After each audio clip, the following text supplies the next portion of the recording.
In this video, we're going to talk about an Access database. All right, an Access database stores data. Has some things that are similar to Excel, but it also has some things that are very different that make Access unique and a very useful tool to manage data. In this database, I've opened it up and you can see that I have two tables that are already created. The two tables, the first one is SAM projects. Okay, and that's just an identification. The second one is there's a table in here created called customer. I'm going to click on this table and you will see that there are some columns here and there's no data. This is called a data view of a table. Okay, and I know it's a table because I can see the name table right here. There are four kinds of objects in a database. They are tables, queries, forms, and reports that are normally dealt with. Okay, you must have tables to have any of the other objects work because tables are where the data is stored. All right, so in this database, the customer table is already created, and you have the columns, which are the fields. Now, to look at those fields and see how they're designed, we can go into what's called the design view. Okay, so right now, this is the data view, and if I go up here under Home to the left-hand side, you will see a little triangle here with a pencil, which means for designing, and if you click on it, it will put you into the design view. The design view is the same table, customer, but it lets you look at the way it's actually set up. All right, so again, this is already being created for us. And you will see that there's the field name that you saw, and there's what's called a data type. A data type is how you put constraints on the field so that only certain things can be put into that column, into that particular field, and this will allow you to keep the data more consistent and more accurate, because that's your goal. Your goal is to have good, clean data so you can get good, accurate answers out of the data. Now, you have the name, you have the data type, which is the constraint of what can be put into the field, and if you look underneath, you also have a corresponding thing called field properties. Field properties, okay, will allow you to do more constraints or make more things happen to that particular field. So for instance, on the customer number field size is 4, meaning that only 4 characters can be put in that field. If I try to put more than 4 in there, it will give me an error. There are other things that you can do in here as well. You'll see that this field is required because it's a primary key. A primary key means that it is a unique identifier. A unique identifier. Think of it like our Social Security number. Okay, our Social Security numbers are our unique identifiers. It means that even though there's 2 John Smiths in the world, that if their Social Security numbers are different, they still can be uniquely identified by the government. All right, so this is the same type of thing with this little key here. Means that it's a unique identifier, it is required, and it must be unique. And you can see here where it says no duplicates. If I click on customer name, you'll see the field size could be 25, and it's not required. So again, each field can be customized by the data type and the field properties. Now this table's been done for us, so we're not going to do anything else to it. We're going to go ahead right now, and we're going to import our data, first of all, into this table, because remember, I'm going to click over. There's no data in here at this time.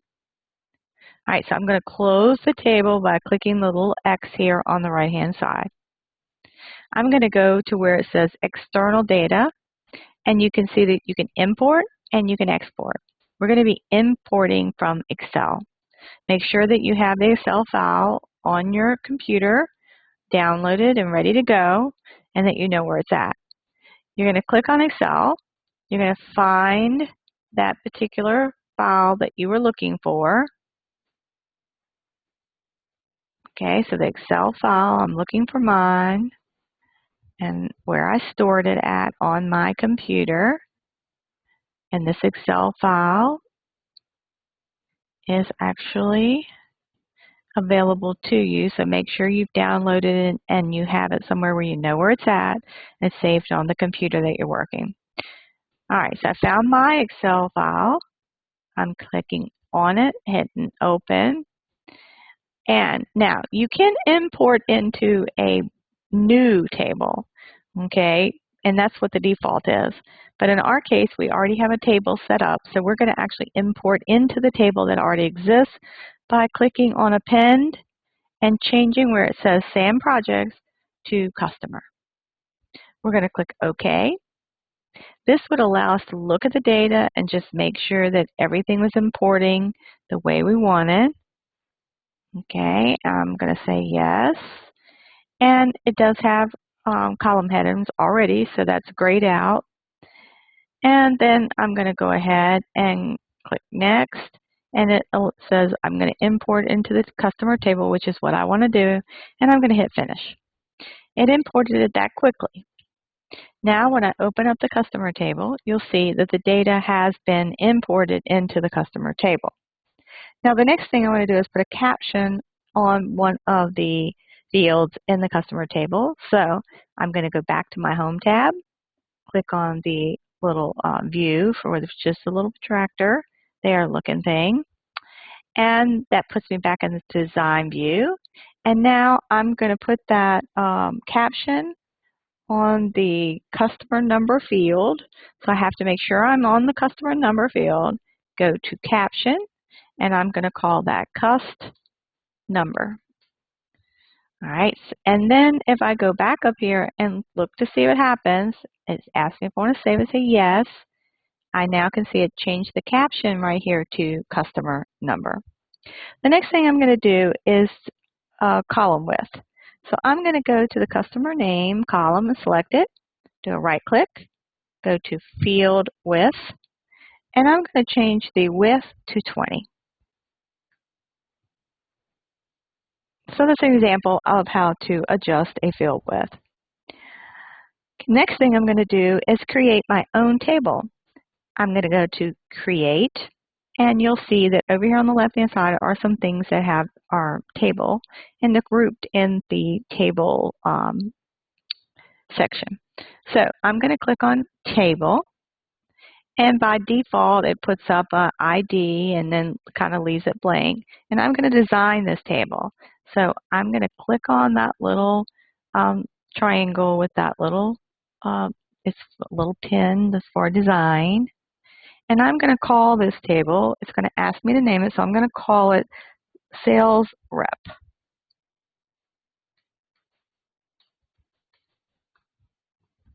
Click OK. And I'm now in the design view. Now, you can see in here, the first thing that I want to do in here is to have a field called Sales Rep Number.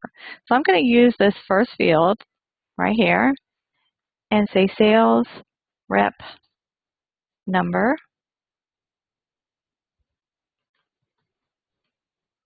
And I need the data type to be short text, or if you're in an older version, text, because you may not have short text and long text available, but text will be fine.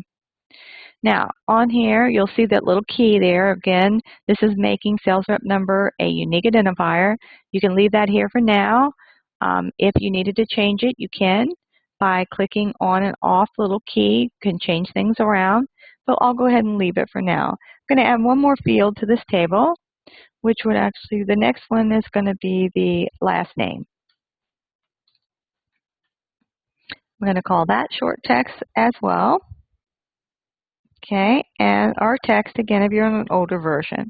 You will continue on until you have all the fields created. Now, the next thing you are going to do, though, is add some things to the properties. So I'm going to go back to the sales rep. Okay, I'm making sure I kept the sales rep number as the primary key, which it is. And then I'm going to add a caption to the sales rep and call it SR number. And I'm going to change it to a field size of 2. By default, it's 255. I can do the same thing now, add what I need to last name. I'm going to make that 15 instead of 255. All right, again, you continue on until you have changed all the field properties that you need to. Once you've completed that, you go back, save it, and you now have those things happening from the field properties when you actually enter the data. And you can see that the caption is already on there. Now, we're going to go ahead and add some data to the two to test it. The fields that we've already created in the sales rep table, you would have added more and have a complete table, but I'll show you how to add the data. Remember that we said that this ID number, right, has to be just two numbers, right? All right, so in the sales rep number, it should be 44, which it can take up to 2, that's fine. So it could take 1 or 2, right? But not more. If I try to hit it again, it won't put anything in. I'm going to put in Jones, and then I'm going to go to the next line. And I'm going to do 44 again, and you'll notice here that it's trying to create a duplicate value, and it won't let me because there is a primary key. Remember, we said it's a unique identifier, so it won't let me do that. If you hit Escape on the keyboard, it will take you out, and you can now type the next row of data, remembering that you can never repeat any number that is in that primary key column. All right, I'm going to go ahead and actually close the sales rep table, close the customer table, and I'll save that. And I now have those two tables over here as examples for you. Now, the next thing I'm going to do is the customer query. So I go back to Create. I go to Query Wizard. I'm going to do a simple query wizard. I'm going to click OK. I am going to use the customer table. And in the customer table, I'm going to do the customer number. I'm going to do the name. I'm going to do the balance, the amount, and the sales rep. I'm going to leave the others over here because everything I put over here is going to be displayed in my query. I'm going to hit Next, leave the default, and I'm going to call it Customer Query, which is the name it defaulted to. Hit Finish. I now have a query which queries that table for the certain fields that I requested. All right, the next thing that I'm going to do is a report. So I'm going to go back and make sure I'm on Create, which I am, and go to Report Wizard. Now, once you've done the wizard for a query, reports and forms use the exact same type of dialog box. So once you get used to it, then you can use it for the different things. And this one, I'm actually going to use the customer table. So I changed it by dropping the little arrow down right here. And in my report, I want 4 fields: the number, the name, the balance, and the sales rep number. Okay, I'm going to go ahead and hit Next, leave the defaults. Okay, and then I'm going to call this, and because I am going to change the name, I'm going to call this actually the customer balance report.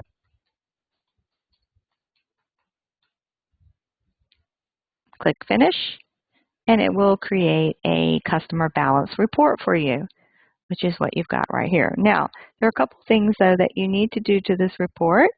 We're going to add a totals column to the balance. So I can do that. It's open. I'm going to do that by closing out this print preview, and that's going to put me in here to the report design, as you can see there. Okay, I'm going to go ahead and I'm going to click right here on balance, and I'm going to go up to where it says totals, okay, under design, and I'm going to add a sum. Okay, and you can see that added that right there. All right, I'm going to check that and make sure it works by just clicking over here on where the view is. And that lets me see a view of what my report would look like. And I do have a balance at the bottom here. Okay, I'm going to go back into that design view. Okay, and in here, I'm now able to, you can see, click on to the columns there. I'm going to go down to that balance and make sure I've selected that field. Okay, and if I go up here, I'm going to actually go over here to my, back to my design view, so I have things available to me. You'll see the totals is available to me. I can click on that. You can see I had the sum, which is what I have wanted, and it's still there. Now, I'm going to go ahead and do a right click on top of this particular field that I've added, and I'm going to take the layout and add tabular to it. Once I've done that, I can right click again, and it will give me the grid line option. Right now it has none. I want to add it to the top so that I get that line. Once I've done that, I can come over here and you'll see Property Sheet. I want to click on that. Under Property Sheet, I can go down the list and make sure that I see that the top is solid. And then I can go down and change it so it gets a little wider by doing a 2-point under the grid line width at the top. All right, so I changed it to 2, and I'm going to close that now. And then I'm going to check it and see if I get my line. And I have a nice line over top my balance. All right, now, before I end this video, I want to show you a couple last things. First of all, remember to, over here under File, Save As, make sure that when you click on Save As, okay, and telling me I must close all the objects in the database. Do I want to close them? I'm going to say yes and save. And then this is where I want to make sure that I have named this correctly according to the instructions. All right, and save it. Now, once you've done that, the other thing that you want to do is come back to File over here. Okay, and you will see the option under Info to compact and repair. Okay, so you want to make sure everything's saved and compact and repair. So you're going to click on that, and that automatically compacts and repairs. So now you are ready to close your database with your changes, the correct name, okay, and the compact and repair done.